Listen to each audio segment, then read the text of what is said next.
Welcome to a journey into the world of one of nature's most stunning creations, the Mandarin duck. Native to East Asia, this bird is not just an animal. It's a living, breathing work of art, revered across cultures for its breathtaking beauty and vibrant colors. Often associated with love and fidelity, the Mandarin duck is truly a spectacle to behold. When most people picture a Mandarin duck, they are imagining the male in nuptial plumage. This is a showstopper, the iconic image found on paintings and tapestries.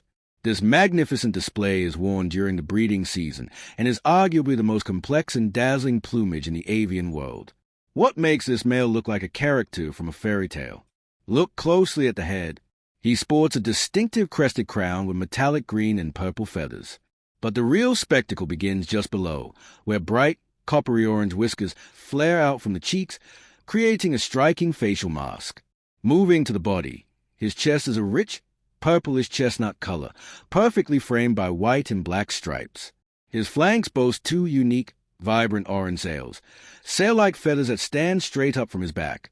These are not just decorative, they are key to attracting a mate and distinguishing him from every other duck species.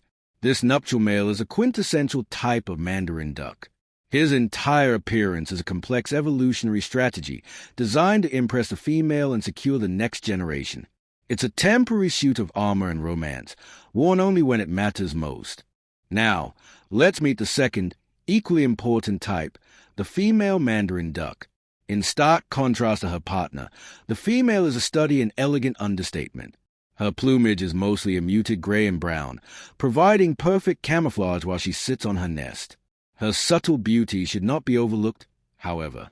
She has a distinct, beautiful feature, a clean, white ring around her eye that extends back into a thin white stripe. This spectacle makes her face pop against the mottled brown of her body. Her chest is a dusty gray with white speckling, perfectly blending into the shadows of a forest home. The female's role is crucial. While the male performs the show, she is the one responsible for egg-laying, incubation, and the early care of the ducklings. Her camouflage is a matter of life and death, an essential design for survival, unlike the male's flashy display. The third type is perhaps the most confusing and least recognized, the male in eclipse plumage.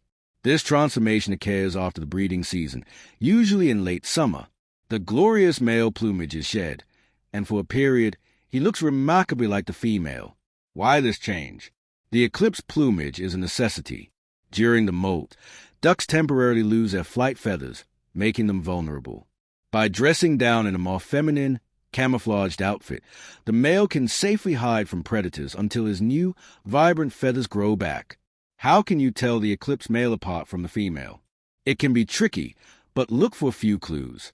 The eclipse male often retains a slightly brighter, reddish beak than the female, and his face might still show hints of the rich chestnut coloring underneath the fresh, duller feathers.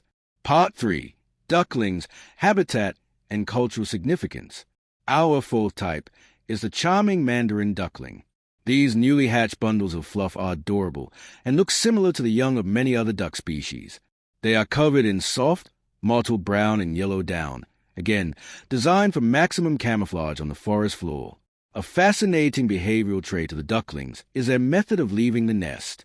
Mandarin ducks are tree cavity nesters, sometimes building their home high off the ground. When it's time to leave, the tiny ducklings simply jump out of the hole, falling harmlessly to the ground to follow their mother. The habitat provides another layer of distinction.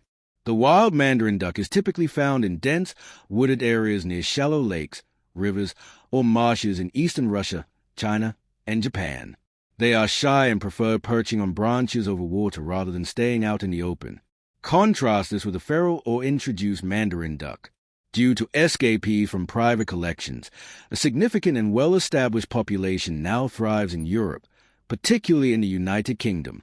These are the same species, but they have adapted to a non-native environment, often seen in city parks and urban waterways. Finally, we come to the symbolic Mandarin duck. This type exists in culture. In China, they are known as yuan-yang and are the most potent symbol of conjugal love and lifelong partnership because they were traditionally thought to mate for life. This cultural reverence protects them.